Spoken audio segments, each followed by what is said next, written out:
Today on Sekulow, a historian on MSNBC claims that democracy will fall if Republicans win in the midterm elections. We're going to talk about that and a lot more today about politics on Sekulow. Keeping you informed and engaged, now more than ever. This is Sekulow.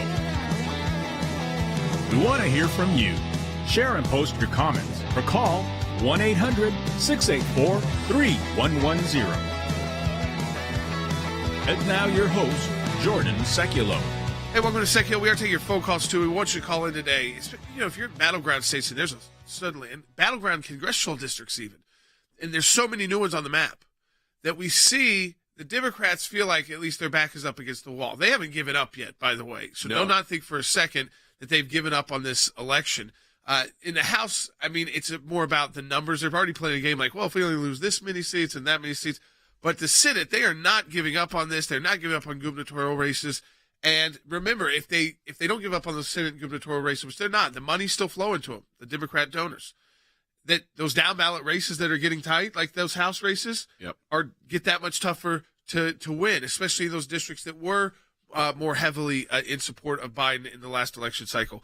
But the rhetoric, I mean, this is just Friday before Tuesday. I can't even imagine what we might be hearing on Monday, because this was yesterday on MSNBC. It's a historian.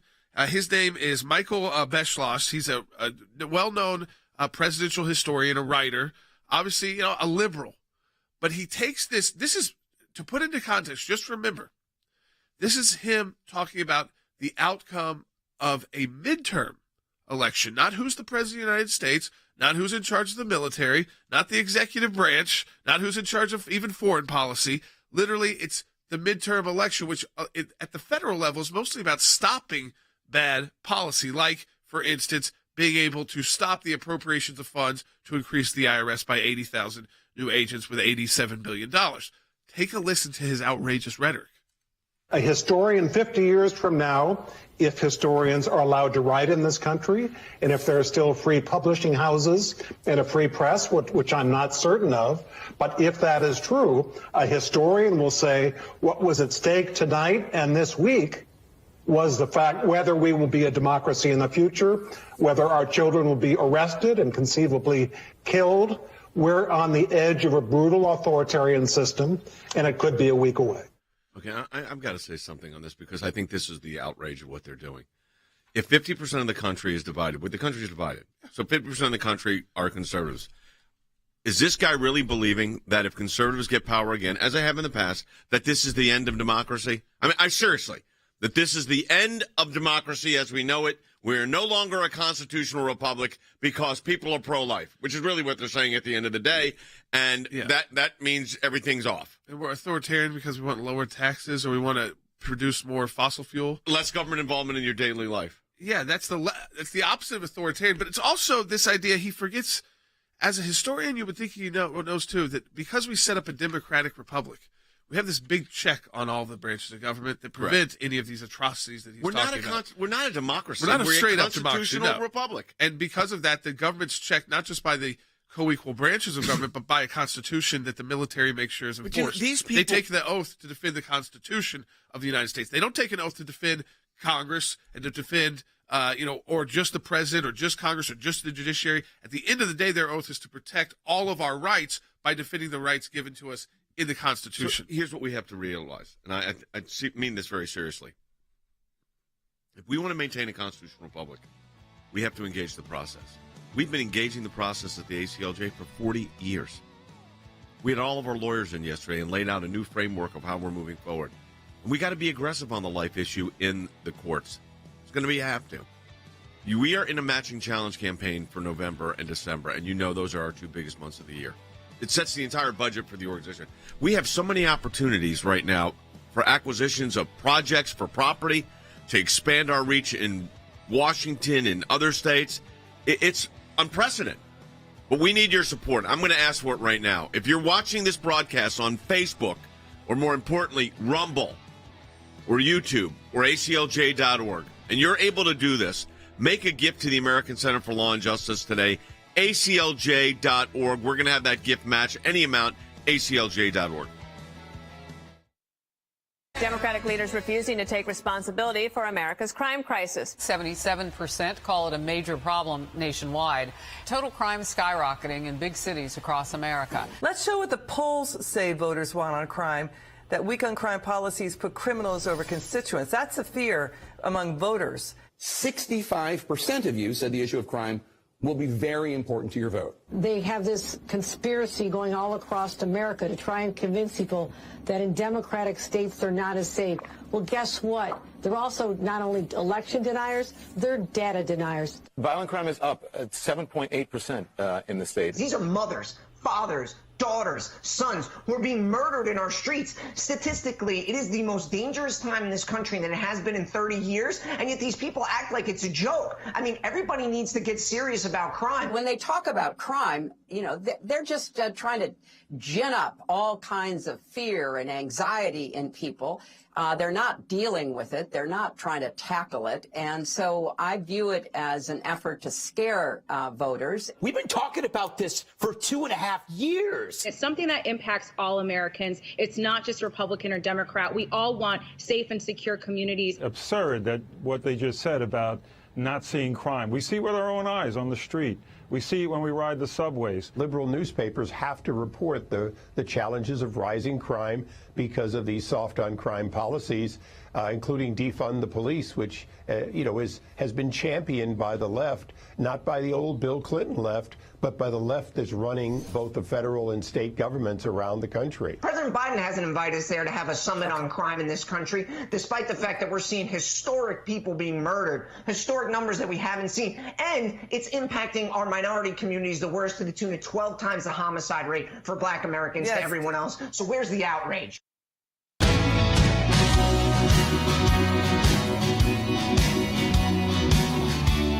All right, welcome back to Sekulow. We're joined by former Secretary of State, our senior counsel for global affairs, Mike Pompeo. He's been on the campaign trail this entire election cycle and has been giving us updates from on the ground. He's also writing for our website, exclusive content at aclj.org. And Secretary, you tweeted yesterday that leaders should defend the Constitution, not attack half the country as a threat to democracy, as Biden did last night. Talking about the speech, he should be ashamed of himself. We're just days now away from the midterms.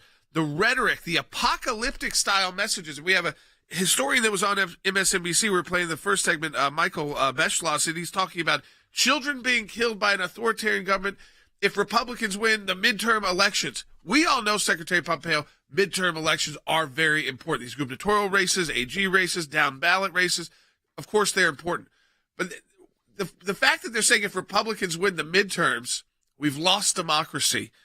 This is their closing message. What's your take on that closing message to the American people? Oh goodness, several things. First, it sounds desperate to me. When you only have a nail, everything's a hammer, and you can't talk about people's lives, you can't talk about energy prices, you can't talk about schools. All those things are things the American people know the Democrat Party and President Biden have made worse for them. And so you have to go with this apocalyptic language. You have to try and panic people into going out and voting. I don't think it'll work. So as a practical matter, I don't think it will convince people that what is real for them, what they can see with their own eyes, and is impacting them, their children, their grandkids. I think people can just see it. And finally, it's just indecent for the President of the United States to go and say that someone like you, me, people who are Republicans who've been part of the conservative movement for a long time, to say somehow that we're trying to destroy our republic and our democracy.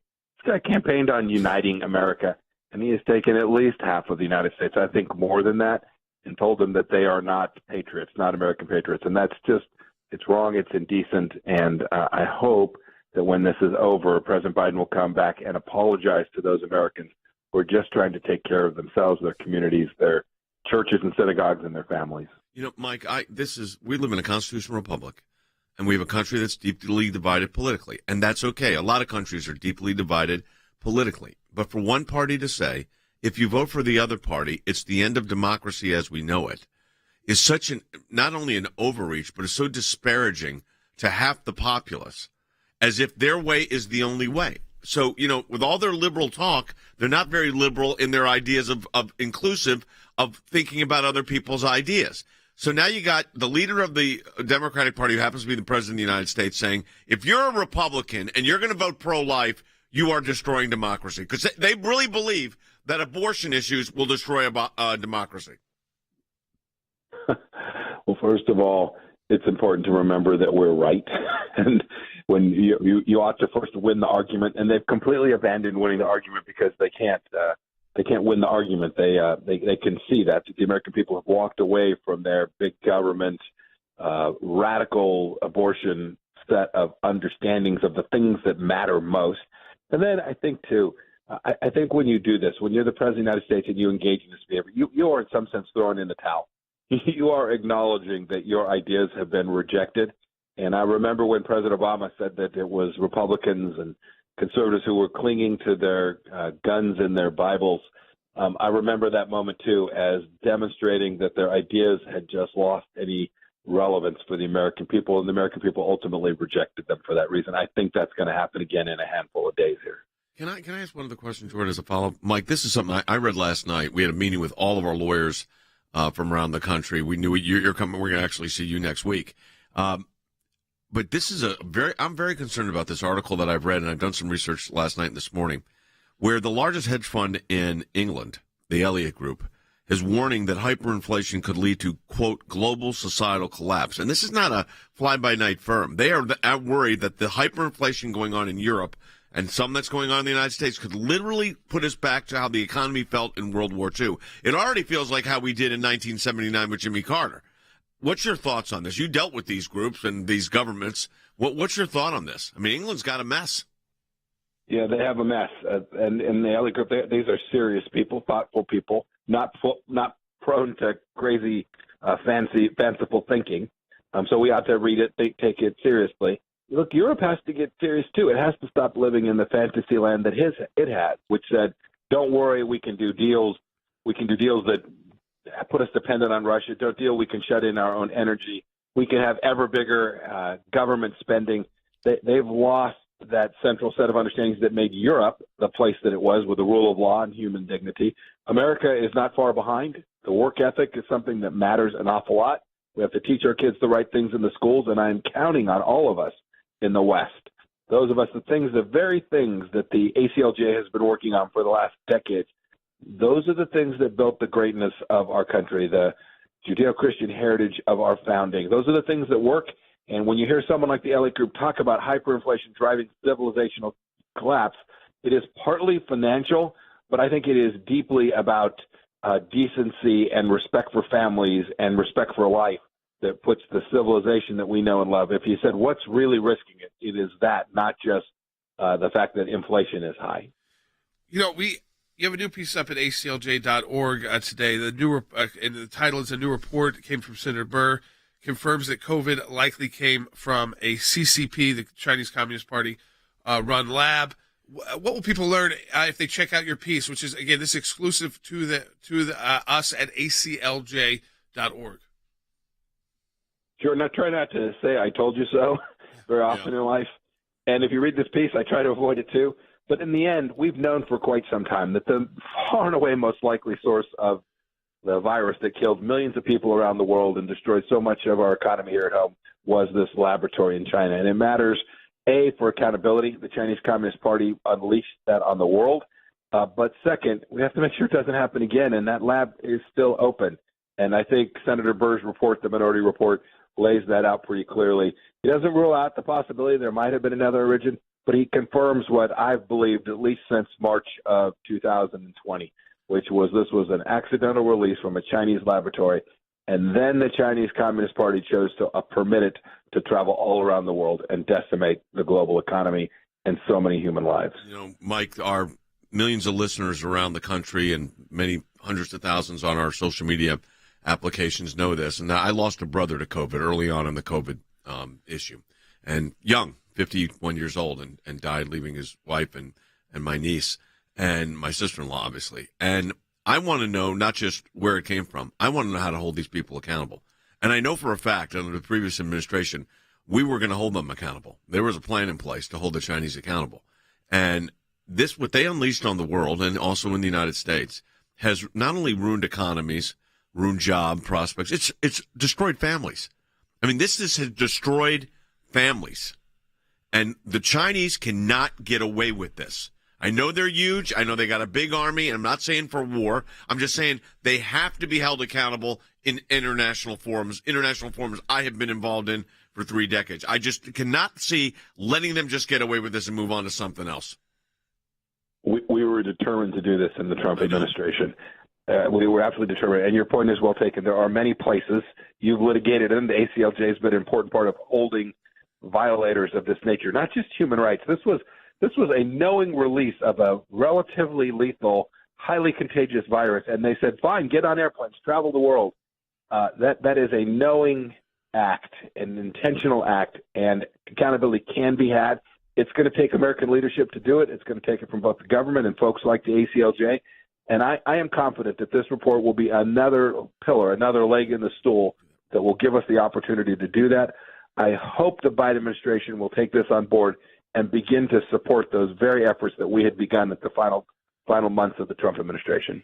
Folks, I want you to go to aclj.org to read the new piece up by Secretary Pompeo. Again, that is unique to our website at aclj.org and to our organization as his senior counsel for global affairs with the ACLJ. The title, New Report Confirms that COVID Likely Came from the CCP-Run Labs. You know where to find it at aclj.org. As always, Secretary Pompeo, we appreciate you joining us for your insight. I will know we'll get you on next week, too, with the elections. I want just people to understand this, too. That COVID issue, which it doesn't always poll because people, I think, kind of also they're trying to get out of it and move forward in life. But the origins, the idea, we know that the Democrats will just continue more January 6th hearings if they keep control of Congress. I mean, that's what they want to focus on. They don't want to talk about China. Well, we're going to talk about because China. Hunter, all the Biden families, the money, the this, the that, they have to it's like kid gloves when it comes to China. I think January 4th is going to be a third. It's a new day. If the election goes, I mean, listen, if you show up and vote and the conservatives get in power, it could be a new day. Think about if you don't, different it's going to be the same old, same old. Yeah. Yeah. So, you know what you need to do? Let me tell you what we did. We had all of our lawyers in here yesterday, and Mike's coming in next week. And we were talking to Rick Cornell by phone last night. We've got our team. We are ready and willing and able to engage this at the highest levels, and we are gearing up for that. That includes not just our staff. That includes acquisition of property so that we can expand our work.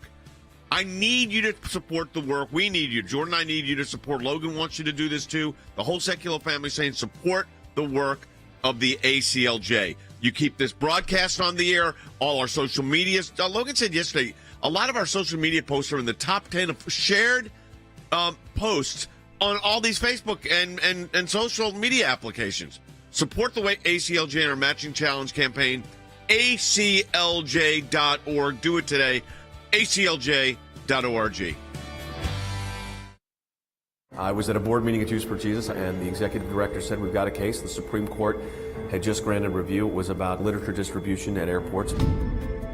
We wanted to have the Bible study meet in the school, but it turned into a problem when the principal said, no, you can't have it. I told her that I wanted to sing Noel, and she said, the principal said that we can't have anything to do with Christ in our songs. We marched around the country defending evangelism in Chicago, in Boston, in New York, Atlanta, Texas, Southern California, Northern California, and points in between. We got a letter one evening from the IRS saying they wanted all this information that we all knew immediately was not right. How do you fight the government? How do you fight the IRS? Tea Party groups say they're being targeted by the Internal Revenue Service, and they're enlisting the aid of the American Center for Law and Justice. They were trying to shut groups down that they disagreed with. This was very, very serious. The federal courts do not need to become monitors of state trespass actions, and that's all this is. We were looking for the right to speak our minds and our consciences, and we won that right today. Religious persecution is a situation where your life is literally put in jeopardy simply because of what you believe. Can you help? Can you do something? He's on death row, and so we launched an international campaign. His freedom now rests solely on diplomatic efforts by the United States government and world leaders dedicated to human rights. The release of Andrew Brunson. He is the American evangelical from North Carolina, held in Turkey for more than 2 years. There was an Air Force plane that came from Germany that had been on standby. We're flying, and they finally left Turkish airspace. It's like, okay, we're really out of Turkey and free again.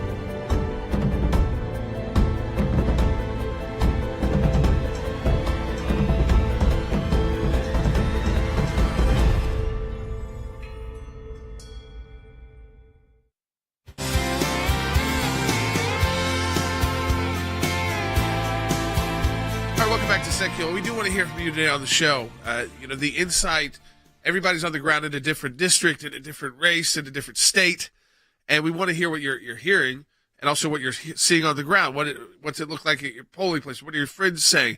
The ads, again, there's a lot of misleading info that comes out in political ads, crazy statements as we played from that historian that MSNBC is putting out. We're going to play more later in the broadcast, comparing one group of voters to roaches. Could you imagine we'll get into it in a bit, but it was about white women. What if you changed the word white and put anybody else's race involved in that and then called them cockroaches? It sounds like the language that comes out of people like Hitler. I mean, that's all I can think of is authoritarians. I think Putin uses that similar language to describe some Ukrainians. And that is to dehumanize your enemy. That's usually done so that you don't feel bad about killing them. Don't feel bad. They're not really people. They're just cockroaches. They're the scum of the earth. So we'll get into that. This is the scary part. You were talking about the economic collapse. This is what gets scary. So Karine Jean-Pierre gets the question on MSNBC. Because, listen, even those networks know that the number one issue to voters is the economy. And they're trying to tee up actually kind of softball questions. Like, hey, we know the economy's going this way. Are you preparing for, what if it turns even worse? That's all it was. Take a listen, bite 11. So, Karine, we just talked about how the Federal Reserve raising interest rates again to try to cool off inflation, but that has sparked real fears that the nation could be teetering on the edge of a recession. How will the White House prepare for that?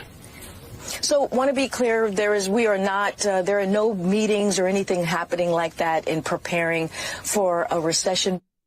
No meetings preparing for a recession. When the headline, Drudge had this yesterday, a hedge fund in England, one of the largest, the Elliott Group, warns looming hyperinflation, Harry, could lead to global societal collapse. They're talking about an economy similar to what was taking place in World War II, which was rationing. So they're not preparing for a recession. And the big hedge funds and money houses, funding houses are saying we are headed down a very dangerous path. That was specifically Europe. But, of course, what happens in Europe will impact us in the United States. You are absolutely correct. Are they correct that we could be heading for a hyperinflation that could lead to societal collapse? Or is that an Absolutely. overstatement? Okay. So in my judgment, you could have hyperinflation and a recession simultaneously, and that could lead to a societal collapse. Why? Largely because of U.S. energy policy, the Ukrainian war, and Europe's increasing dependence on Russian oil, which has been going on for the last 15 or 20 years. So you've got the confluence, if you will, of a large number of circumstances. But the primary cause of all of this, in my judgment, has been the fact that European governments and the American government have flooded the market with cheap money for so long. This has spurred inflation, and simultaneously, these governments have cut back on fossil fuel independence. And so now these economic chickens are coming home to roost, and the Biden administration is either unprepared for this or they've already decided to engineer an economic collapse in order to move us toward green energy, and I would say green energy lunacy. I just got some breaking news. There's a major trial going on in the U.S. District Court in New York, the Southern District, involving Tom Barrack, who is a financier, major fundraiser for President Trump, Middle Eastern origin himself, self-made guy. I mean, I knew Tom, very, very well-respected businessman, acquitted on all charges brought by the United States Department of Justice under Merrick Garland. Acquitted in the Southern District of New York. Tells you a lot. So when all this talk, we'll get in this a little bit later in the broadcast about a special counsel be appointing. That's why they're doing this. I will get into that later. But it goes back to, it does affect the inflation thing. The country we're looking like Jimmy Carter in 1978-79. Yeah. And that was before, Jordan, you were born. But Mom and I lived through that. And let me tell you something. It was not pleasant I will tell you how bad it was in the schools. That I had to take excess government paper that we had at the Treasury that they were going to throw away, and I would bring it to mom's school so they could use it for mimeograph paper on the other side. You want to go back to that in the United States of America? The answer needs to be no. So, Harry, the interest rates went up. The market stabilized a little bit today. Not a lot. What's the next move? What do they do here? Well, right now, the Federal Reserve is planning to raise interest rates even further, which fuels the possibility, long term, I think, of a recession. In addition, the Federal Reserve's policy, at least to this point, have not slowed inflation. So again, we come back to the looming possibility of stagflation. And the Biden administration continues to try to distract the American people from the reality which is right in front of their own eyes. Decades ago, the Temptations issued a song entitled Ball of Confusion, stating that the sale of pills are at an all-time high. Young folks walking around with their heads in the sky. Cities are ablaze in the summertime.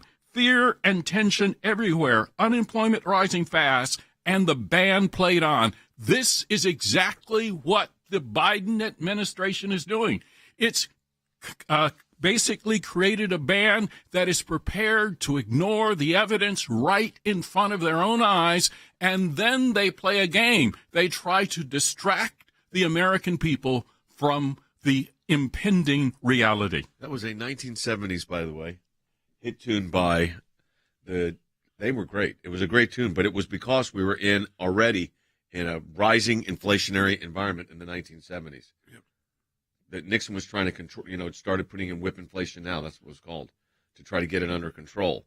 But this is what happens when you get into these situations, Jordan. It's you haven't lived through one of these. You lived through the 2008 one. Yeah. But this is at a whole different level when it gets to this. Yeah, when it gets to a desperate point, when people start to talk about the society falling out, these are not jokes. These are groups of people that hold extremely wealthy people's, that invest in extremely wealthy people's, successful people's money. So when they're talking about these doomsday type scenarios, and it's, again, it has nothing to do with if Republicans win or if Democrats. It's not even about that. It's literally about the policies that are in place. And the idea, what's sick about this whole thing is we're sitting on a gold mine here in the United States of America. The economic gold mine is under all of our feet. Republicans are willing to utilize it and Democrats aren't. That really could be the only thing you talk about because it handles every one of these issues. It makes us stronger in the world because we start exporting energy. It gets us energy independent. Our prices come down. Inflation comes down. Gas prices come down. Natural gas heating your home. All of this. And we can be the power player. They're unwilling to do it. This is the first chance we have in this election cycle to start holding their feet to the fire on the issues that are real. Not January 6th, not Donald Trump, but COVID origins that impact our economy. Inflation, out of control spending. Like maybe it's not the right time to spend $87 billion with the IRS. This is not the time to start going after Americans who are just trying to pay their bills. And energy independence. We're going to do all of this. We're going to fight on all of those fronts. Yeah, they're going to be hauled before committees. Yep. And there's maybe we get to ask the questions. The good thing is we can chew gum and walk at the same time. Unlike Democrats, it's not going to be one issue. It's going to be 10 or 20. Here's what I want to say to our ACLJ members, or for those of you that enjoy watching this broadcast. Whether it is going after the deep state, whether it is litigation that we're engaged in, whether it is defending the persecuted church and getting individuals out of prison because of their faith in other countries, whether it's training lawyers to fight for religious liberty, not just here in the United States, but around the globe, whether it is producing a daily, 5 days a week, 1 hour live television and radio broadcast heard on thousands of radio stations, on TV platforms, on social media platforms. Your support of the ACLJ enables us to do all of this. We want to encourage you to support the work of the ACLJ. And when you do that, you're supporting our production teams, our videos, whether it's that kind of production and other things that we are working on. The ACLJ is front and center on this. We're in a matching challenge campaign. Any amount you donate, we get a matching gift for. Go to ACLJ.org. Keeping you informed and engaged, now more than ever. This is Sekulow. And now your host, Jordan Sekulow. All right, welcome back to Sekulow. We are taking your phone calls too. And I just ask you this. You know what? Do you believe the polls? Do you think the polling is correct? The races are this tight? Do you think it's all about turnout? What do you think we're going to wake up to Wednesday, even Thursday, after all the votes are counted? Remember, I say that not because, again, election integrity, because in Georgia we know that there's been a lot of new election integrity put in place. In fact, we have Stacey Abrams bragging to MSNBC about black voter turnout now in Georgia. I want you to take a listen to this, but then I'm going to explain why I asked you that question. I want you to call in at 1-800-684-3110, because remember, some of these races, it's not just about who wins or lose. In Georgia, you have to get to a certain percent. So that means literally every vote could be, may have to be counted before you know who's actually won, or else there's a runoff a month later. So give us a call about that. 1-800-684-3110. Do you think we'll wake up Wednesday and know where the balance of power is? Again, 1-800-684-3110. But listen to Stacey Abrams, because all this time you hear this voter denial. They're suppressing voters. They're racist. They're horrible. They put laws in place that actually make sure that voters can have faith in elections. And guess what happened when Governor Kemp said, we're going to make it easier to vote and harder to cheat? Take a listen to Stacey Abrams.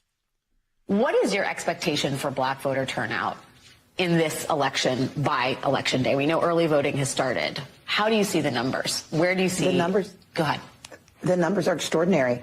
We have seen black men participate at 91.8% of their 2020 general election turnout. We have seen black women participate at 90%. These are the two highest concentrations of voters. Okay.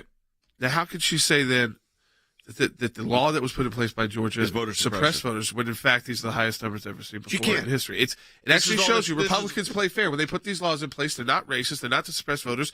They are, as they said, to make it easier to vote, but also harder to cheat. And guess what? When it becomes easier to vote, turnout amongst everybody goes up. And that's great. Turnout should go up. We want Americans to vote. But what's interesting about this is that at the same time she will say that this is the most repressive regime of voting in the state of Georgia ever. Well, meanwhile, it's at the highest here, ever so been. you can have high turnout and voter suppression at the same time. When you get the specific numbers on high black voter turnout, you can't. That just doesn't add up. We're taking your calls. You know, we're just days away from the election here. We want to know what you think, what's going on in your community, what you're thinking on the voting. 1-800-684-3110, 800-684-3110. Let's go to Randy in Tennessee on line one. Hey, Randy. Hey, thank you for taking my call. Sure. One of the things that I've noticed, everything in the economy is costing us more. Yep. And voting right now is so important. One of the things that's happening here is health insurance now is skyrocketing. We're going through open enrollment right now, and our health insurance has gone up 38%. For a family of three, which is what I am, it's going to cost me $4,000 this coming year on top of what else we pay. And I have a special needs child and a wife with health needs, and on top of what the economy is doing, it's so important to get out and vote and get this current administration out. It is important to get out and vote. It is important that we have policy changes. And we met with our staff yesterday, Randy, from all over the country, including our government affairs team, which we bolstered significantly and are continuing to do so. And we're going to be your voice. We are already in Washington, but we're going to expand it. Jordan is committed to this. I think it's the right move. We're going to expand this outreach. We're going to get involved in we're going to have an economic policy team based in multiple major cities. I can't give you the details of it. I'm just telling you, we are prepared to make a bold move to defend families, because the economic impact, these are all issues now that affect the family. Say you're a pro-family organization, then I don't want you having to worry about, do I have enough, can I make the payments for my insurance for my special needs child and my wife who has health needs? This is America. These should not be issues. So these policies have real direct consequences for real people. And I'm telling you, we are committed at the American Center for Law and Justice to getting this fixed. Litigation, legislation, public policy, state, federal, local, wherever it needs. And that's why your support of the ACLJ is important, if you're able, and only if you're able. We're in a matching challenge campaign, aclj.org. That's aclj.org. Your gift will be matched. We'll be back with more in a moment. The political weaponization, Jim Jordan, and I'm thinking of the Justice Department, I'm thinking of the FBI, I'm thinking of a whole bunch of agencies, probably the IRS. I mean, this has gone beyond anything we've ever seen. The Obama years were tough, but the political weaponization of these agencies are crucial. You have to have a Justice Department that's not political, not focusing on going after their political opposition. So we will look into all that. We will look into what whistleblowers have told us that's going on there. If you have a political Justice Department, if you don't have equal treatment under the law, every single liberty we enjoy as Americans is in jeopardy. You think about the 5 fundamental rights we have under the First Amendment: your right to practice your faith, your right to assemble, right to petition, freedom of the press, freedom of speech. They're all in jeopardy if the Justice Department doesn't treat people equally under the law. You have 14 currently serving FBI agents that have come forward to speak to Jim Jordan while we are still in the minority in the House. So I'm really interested to see how this will flip come November when we take back the House and we have an opportunity to really get to the bottom of it. But for now, you have to think about how this is impacting the American people. At the larger scale, you have parents being weaponized attacked by this weaponized FBI, going after them for speaking up at school board meetings. And now you have people within the agency saying, yes, this is true, and yes, we are also being targeted. When is the FBI not going to influence an election? 2016, they spied on President Trump's campaign. 2018, it was the Mueller investigation. 2020, they suppressed that Hunter Biden story, called it Russian disinformation. And in 2022, they raided the home of a former president 91 days before the midterm election. So why don't the FBI just stay out and quit being political and let the country decide, let the people decide who's going to represent them? So that is something we need to dig into.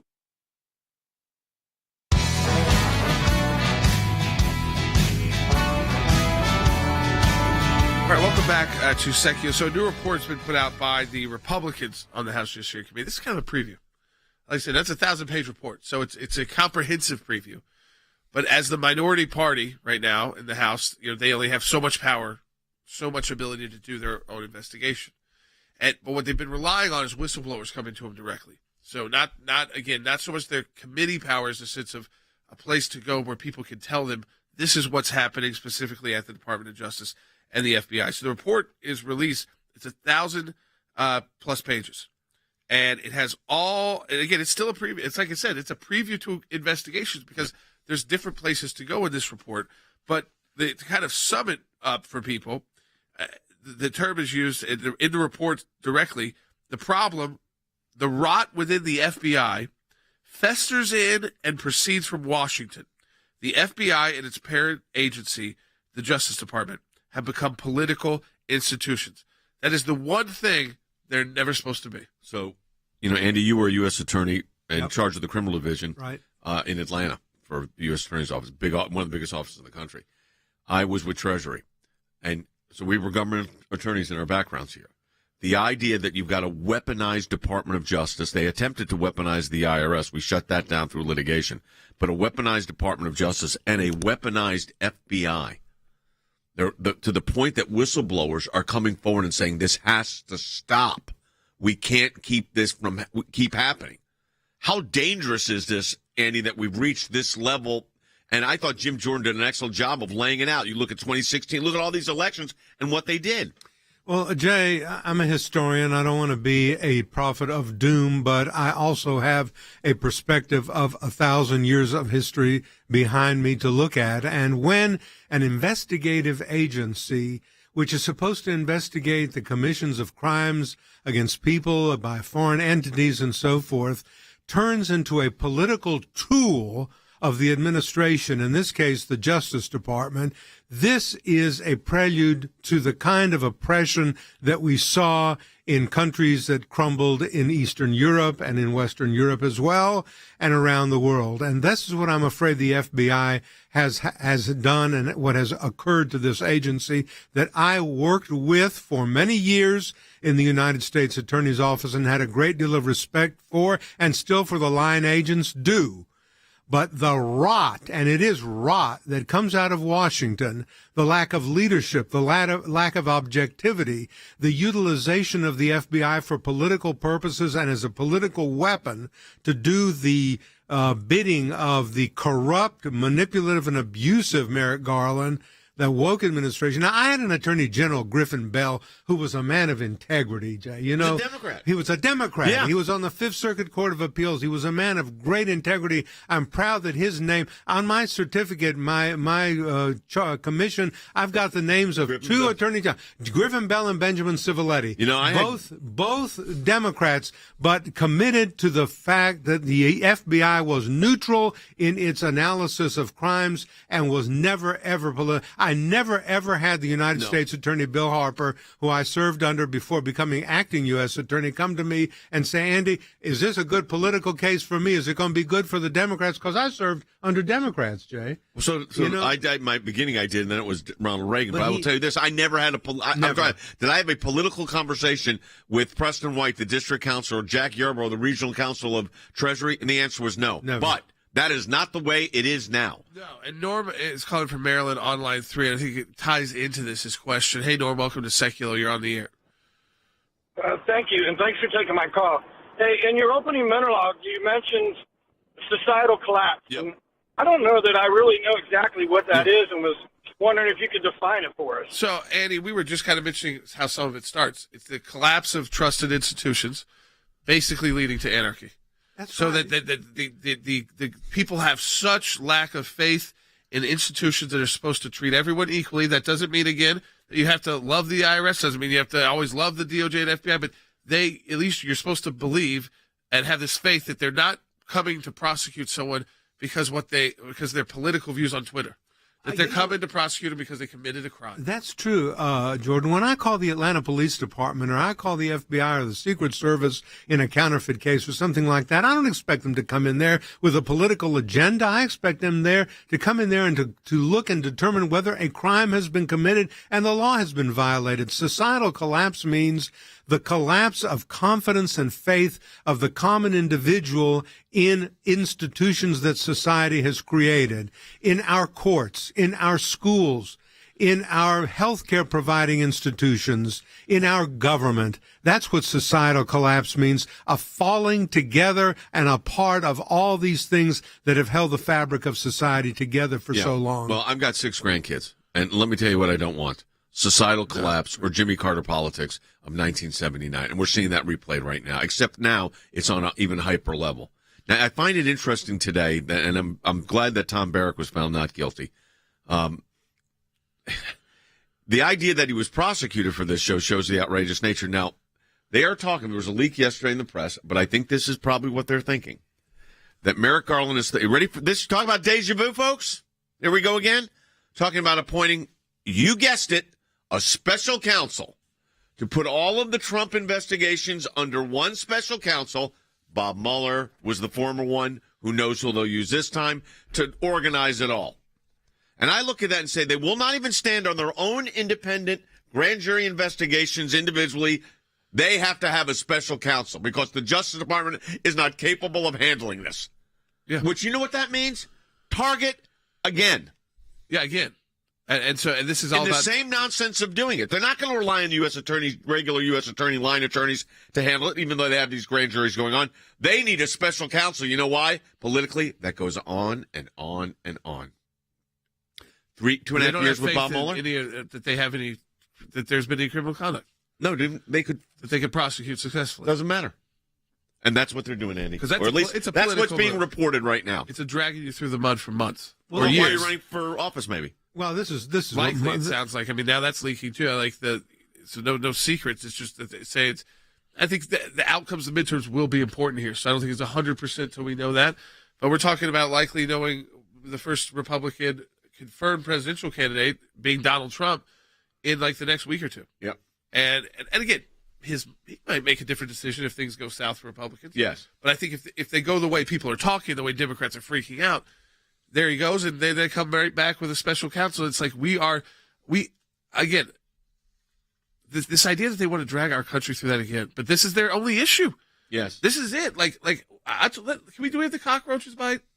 Okay, when this statement comes out, the only people who in power who use terminology like this, Putin has translated some similar things to this to describe Nazis in Ukraine. Okay, so really the only time this is allowable is if you're talking about someone as reprehensible as a Nazi, and he's shouldn't be using that terminology to describe all Ukrainians. And the way Hitler described Jews, to try to dehumanize people and your enemy so that if anything happens to them bad, it doesn't matter because they're not really human. Take a listen. This is Sunny Host, and this is The View, which I know has lost a lot of viewers, but still has millions every single day. Bite 17. I read a poll just yesterday that white Republican suburban women are now going to vote Republican. Why? It's almost like roaches voting for Raid, right? I think that's they're voting. No, it's insulting to the voter. They're voting against their own self-interest. So they're This is voting unbelievable. to kill themselves. They're voting to have themselves extinct. No, you know what they're voting on? They don't want your crazy crap in schools. They want to be able to pay their bills. They want to go on a vacation because their husband and maybe them too are both working 2-job homes, and they're trying to figure out how to make ends meet. They don't want their kids to be killed from fentanyl. They don't want their neighborhoods to be dangerous. They don't want to have to go to the school board meeting, but they will if they have to. It's not like that's on the top of their priority. It doesn't. It's good when they do it, but they don't want to have to be doing all of this. No. They want to put good leaders in place so that they can live their lives, work hard, pay their bills, give their kids a decent future, and take a vacation. But the left, this idea to demonize this group cockroaches? as cockroach, that is what you do to your enemy before you kill them. Because you have to teach your public they are such an enemy. They are so harmful that they have lost their humanity. The basket of deplorables of Hillary Clinton was bad enough, but calling white suburban women... Why isn't she canceled? That's when someone should be taken off the air, probably. Roaches you can't do voting that. for Raid is too much. But she did and got applause. Right. But if a real conservative got on there and just was talking about issues, that's too much for the viewers' audience. They got. Don Lemon talked about issues with Hustle from New York. She wasn't too happy about it. We'll talk about that when we come back from the break. I want to talk more about this Justice Department 2 thing, folks. This is serious stuff. We're taking your calls at 800-684-3110, 1-800-684-3110. I'm going to get more into this DOJ special counsel thing. Andy, me, and Jordan have a little expertise in this.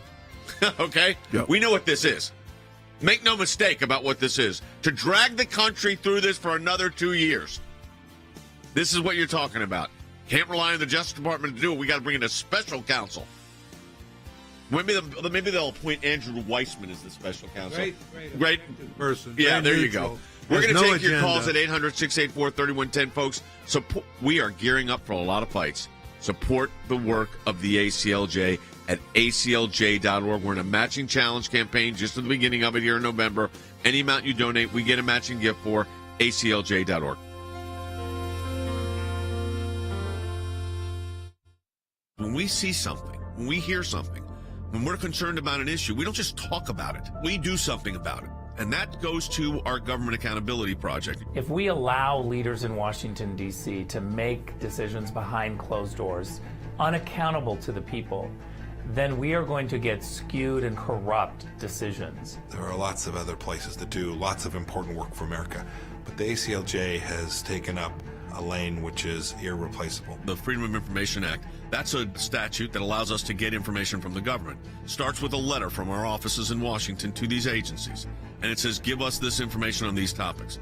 And generally, they don't. And then we go to court. We go through a series of lengthy negotiations back and forth about what they'll give or what they won't give. We may get tons of information that's redacted, and we have to then go back and say, you redacted too much. We can't really find out what you're giving us because it makes no sense. So it goes through a process of litigation. That is how you get information, and that office is going to be more active now more than ever. The ACLJ has been extremely active in vigorously seeking to hold these bureaucrats accountable. We have filed hundreds of FOIA requests. We have received over 20,000 pages of documents in our litigation. Holding them accountable, holding the Biden administration accountable so that all Americans are able to have faith in their government. We will up our efforts. We will not stop. You're finding a nugget in a gold mine. Occasionally you'll come up with something that is really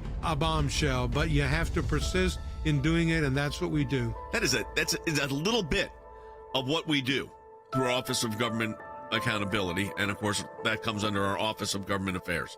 So your support of the ACLJ supports all of that.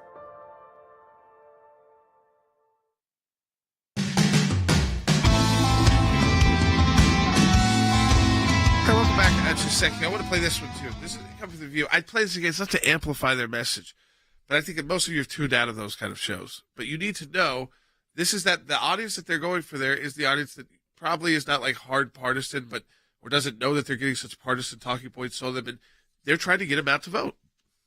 So they're saying horrible things about, Republicans. So we've already been called cockroaches, pretty horrible. Someone put in the chat, because deplorable, and then we're anti-democratic, we're insurrectionists. Now we are cockroaches as conservatives.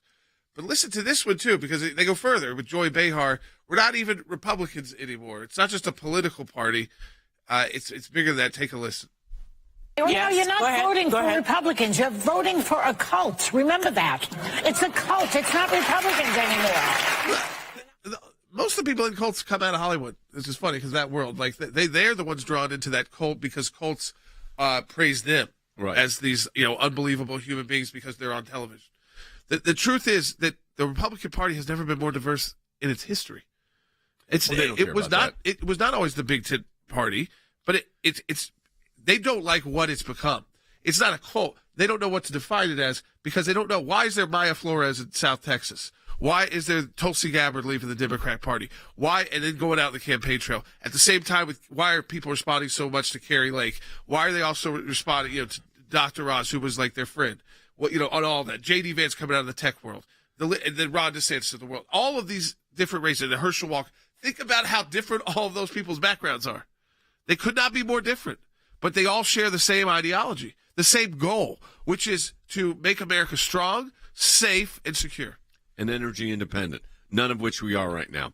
Then you've gone on top of it. Let's go ahead and take a call. That's where Republicans are. We got to get to that point, and then we have debates, even internally amongst ourselves as conservatives. But we got to get back to those core points before we can have those debates. 100%. Let's go ahead and take a call. Yeah, let's go to Rod in Oregon online too. Hey, Rod. Hey, Rod. Hi, thanks for taking my call. Sure. Yeah, well, I'm excited here in Oregon. We might actually elect a Republican the governor, which hasn't happened for 36 years, and we might send 2 Republicans to the House, which hasn't happened in even longer than that. I think it's awesome, Rod. Go ahead. I figured out months ago that when they say the end of democracy, what they really mean is the end of dominance by the Democratic Party. And that's what they're really afraid of. But that's what it is. They're used to, like us, and I see us, Republicans, conservatives, we win a little here, we come back in Congress, then we go away. They then build up their institutions bigger. So even when we do take power, we're fighting against the federal government the whole time. And their NGOs build. Yeah. I mean, that's what they do. The NGOs go out of power. When they're in power, they build those up, getting ready for the next fight. Yeah, they just fill the coffers. But when you start talking it, you said as a student of history, an end of democracy statement, which was what President Biden said the other day, which they're parroting now because the abortion issue is not working for them like they thought it would. This is scare tactics, scaremongering. You want to see the end of democracy? Let me read you the headline from one of the largest hedge funds in the country, wealth management funds in the world. They're talking about global collapse, societal collapse because of hyperinflation. That's like when Biden said to you yesterday, "Oh, your Social Security check's going up. You can thank me for that," in a tweet that his people put out. It only went up because inflation's an automatic kick or adjustment signed into law by guess who? A Republican, Richard Nixon. Correct. But societal collapse. Well, this idea of scaring people about the end of democracy really is abhorrent to me. Democracy was a concept founded by my ancestors, the ancient Greeks. It's lasted for 2,000 years. Why are you saying these ridiculous things that democracy is going to come to the end? First of all, the United States is a constitutional republic. So, Mr. President, learn to use words accurately. You learn to use words in the proper fashion and in the proper way. In democracy, which is the concept that we take and that we fashioned in the constitutional republic, if we can keep it, Benjamin Franklin, is an entity that is designed to let people express their ideas within the concept of legislatures and delegates that they send to Congress and a constitutional process that is enacted. But just because a political party has really taken the lead in things like family values, in things like against inflation, in things like against abortion and things of that nature, does not make conservatives and Republicans either roaches, nor the Republican Party a cult, nor does it portend the end of democracy. And to say that is abhorrent. I want to play. This is the New York governor. Now, she's on with Don Lemon during this. We'll play bite 2. This is, and I want to put up on the screen what was next to her while she was talking to Don Lemon. Take a listen, bite 2. Violent crime is up 7.8% in the state. It is down a point from 20 and 21, but it is up 7.8%. That is concerning, and especially if you look in New York City and we look at the news and we see this, randomly what is happening in our subways and on our streets. People are really nervous about it. And I know you're saying they're being disingenuous about it, but that is a real factor, Governor. You can't deny that.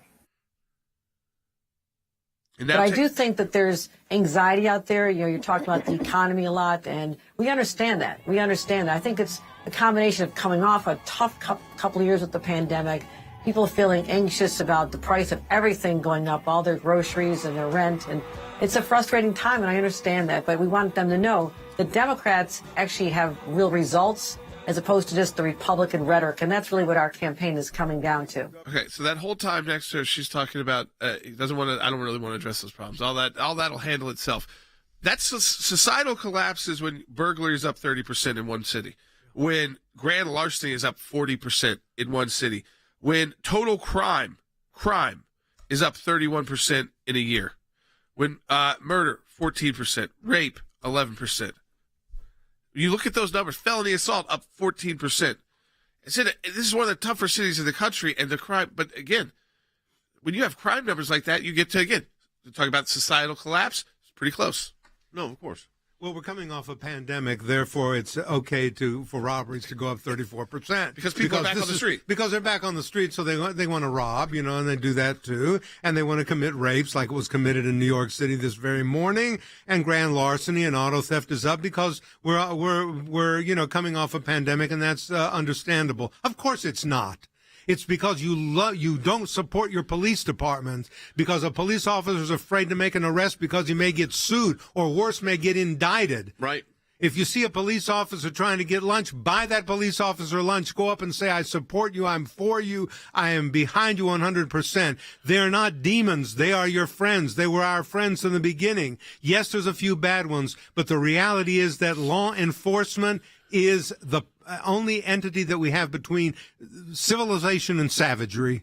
Now listen, folks, we are in a fight. They're right. We are in a fight for our country.